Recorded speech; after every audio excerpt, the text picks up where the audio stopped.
Assalamualaikum warahmatullahi wabarakatuh. Halo, perkenalkan kami dari kelompok 11 dan saya sendiri akan memperkenalkan diri. Nama saya Salsabila Fania dan rekan saya Yola Nomausila. Dan sekarang kami akan membedah buku yang berjudul Analisis Gender dan Transformasi Sosial. Nah, ini adalah karya buku dari Dr. Mansour Fakih. Baiklah, buku ini salah satunya referensi utama untuk memahami isu gender dan ketidakadilan gender di Indonesia. Jadi, buku ini ditulis dengan bahasa yang cukup mudah dipahami. Lalu, dari konsep dasar sampai strategi perubahan sosial, penjelasan isi buku ini dapat kita bahas per bab dan ada bagian-bagian tertentu. Lanjut ke bagian pertama dulu. Di bagian pertama ada yang namanya analisis gender dan ketidakadilan. Nah, ini membahas perbedaan antara seks dan gender. Boleh Yola, boleh dibacakan yang selanjutnya. Seks itu merupakan soal jenis kelamin yang sudah bawaan dari lahir. Misalnya, laki-laki punya jakun, perempuan bisa hamil. Dan itu memang kodrat dari Tuhan, gak bisa kita ubah. Sementara gender itu adalah soal peran, sifat, atau perilaku yang diletakkan ke laki-laki atau perempuan oleh masyarakat. Misalnya, laki-laki dianggap harus kuat, sedangkan perempuan harus lemah lembut, gitu kan. Nah, peran ini sebenarnya bisa berubah-ubah tergantung pada budaya, waktu, dan lingkungan. Jadi sering kita dengar kalau semisalnya laki-laki itu jiwanya itu maskulin, sedangkan perempuan itu feminin. Dan lanjut ke bagian 2, ini ada sejarah, bentuk, dan teori ketidakadilan gender. Nah, bab ini membahas tentang gender itu bukan soal cuman diskriminasi, tapi juga bisa dalam bentuk kekerasan, lalu marginalisasi, yaitu perempuan disingkirkan dari keputusan penting. Dan ada juga penjelasan tentang teori-teorinya akan dibacakan oleh Yola. Nah, teman-teman semuanya, ada juga teori-teori yang membahas kenapa perempuan bisa tertindas seperti teori feminim liberal, radikal, marxis, dan sosialis.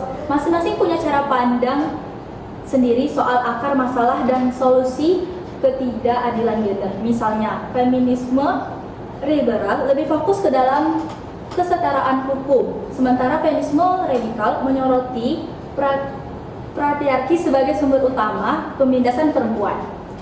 Jadi feminisme itu seperti yang saya jelaskan tadi adalah jiwa dari seorang perempuan dan laki-laki memiliki jiwa yang maskulin.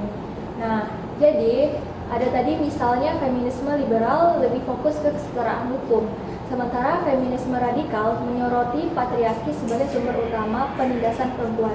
Jadi patriarki tersebut adalah biasanya di kalangan umum lebih sering mementingkan peran laki-laki dibandingkan perempuan gitu kan. Nah, perempuan jadinya terlalu keterbelakangan jadi tidak sering dianggap, malah lebih mengagung-agungkan atau memuja laki-laki. Makanya dari itu hal itu dapat menjadi sumber utama penindasan perempuan.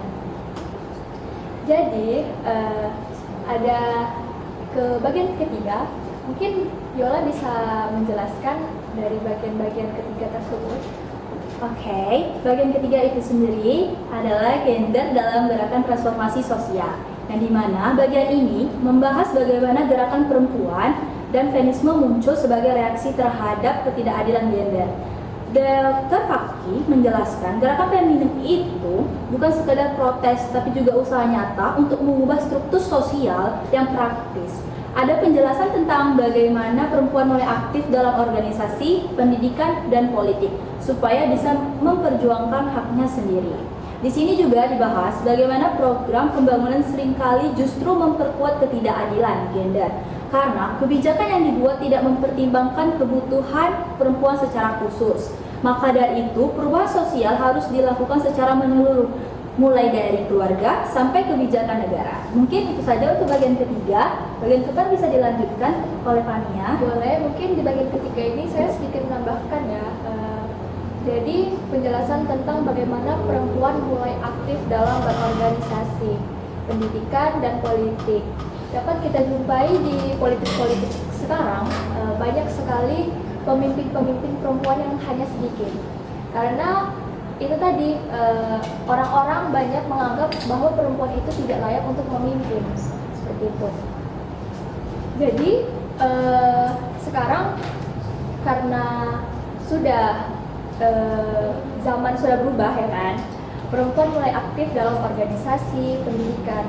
Nah, jadi banyak perempuan yang kadang tidak melanjutkan pendidikan tinggi ya, karena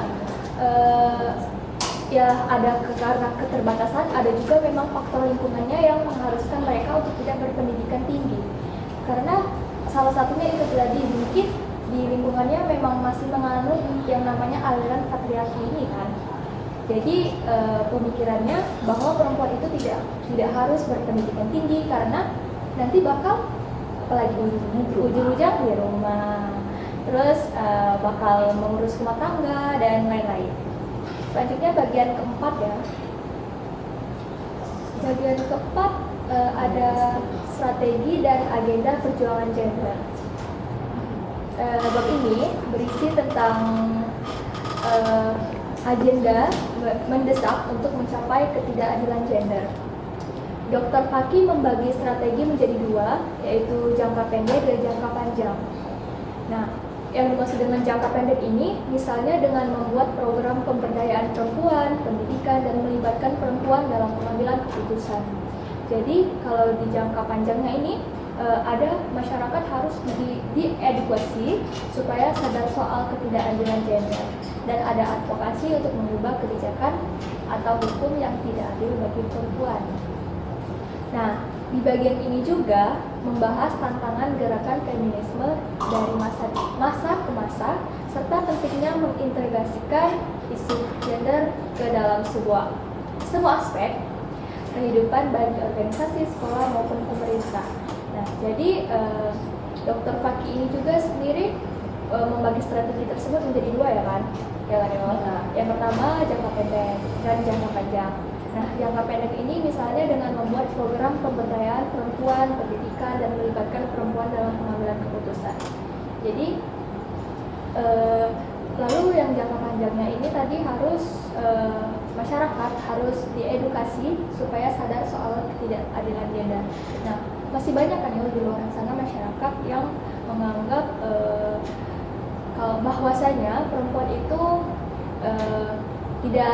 tidak mahir di dalam memimpin apapun seperti itu. Jadi banyak juga masyarakat yang masih menganut sistem patriarki. Tadi lalu mungkin sebenarnya tidak banyak yang akan kami bedah ini teman-teman. Lagi kesimpulan, kita akan menyimpulkan isi bukunya. Oke. Yang kami dapat ini ya teman-teman. Jadi kesimpulan isi bukunya bakal dibacakan oleh Yola. Baiklah, untuk kesimpulannya dari buku yang kami bedah ini, yaitu secara umum, buku ini menekankan bahwa ketidakadilan gender itu bukan masalah individu, tapi masalah struktur sosial yang sudah mengakar. Perubahan harus dilakukan secara kolektif dan sistematis, mulai dari mengubah cara berpikir masyarakat sampai memperjuangkan perubahan kebijakan. Buku ini sangat cocok buat siapa saja yang ingin belajar sosial keadilan gender, baik untuk aktivitas, mahasiswa, maupun masyarakat umum. Mungkin Fania bisa menambahkan? Jadi saya sedikit menambahkan kesimpulannya, dan ini adalah contoh bukunya, bentuk fisik bukunya. Nah, analisis gender. Jadi per bab ini juga kita dapat mengetahui apa itu gender dan seks. Lalu ada juga paradigma fungsionalisme dalam feminisme. Lalu ada juga menuju perubahan posisi buruh dan ketidakadilan gender harus dihentikan. Nah, dari bagian-bagian yang sudah kami bacakan tadi, saya akan menjelaskan memakai bahasa sehari-hari. Dari bab 1 dan bab 4 sampai bab 4. Jadi bab 1 ini kita menjelaskan perbedaan seks dan gender. Kalau seks, jika seks itu bawaan dari kita lahir, sedangkan gender adalah peran sosial. Dan kita juga mengetahui kenapa hal ini bisa penting di kehidupan kita sehari-hari atau kehidupan di masyarakat. Dan selanjutnya di bab 2 ini ada sejarah dan bentuk-bentuk ketidakadilan gender plus teori-teori kenapa perempuan sering dirugikan. Nah, mungkin perempuan sering dirugikan juga karena banyak orang yang masih menganut adanya patriarki tersebut, ya kan? Lalu yang ke bab ketiga, cerita soal gerakan perempuan dan feminisme, serta bagaimana perempuan mulai melawan ketidakadilan. Nah, perempuan ini mulai melawan ketidakadilan tersebut dengan adanya mengikuti organisasi, lalu perempuan ini juga dapat melanjutkan pendidikan yang lebih tinggi serta ke jenjang-jenjang selanjutnya. Dan bab 4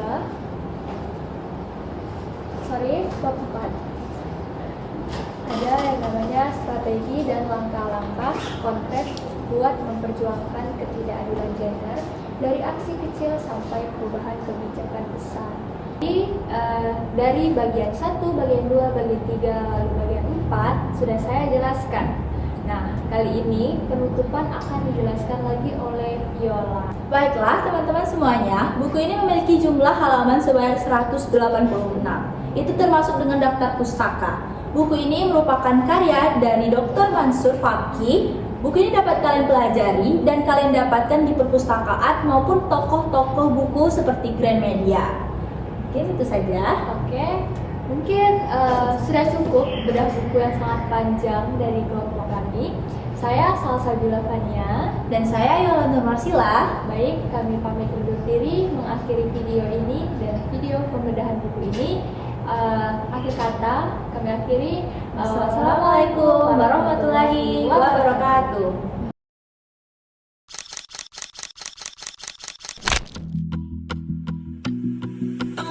She was just a girl.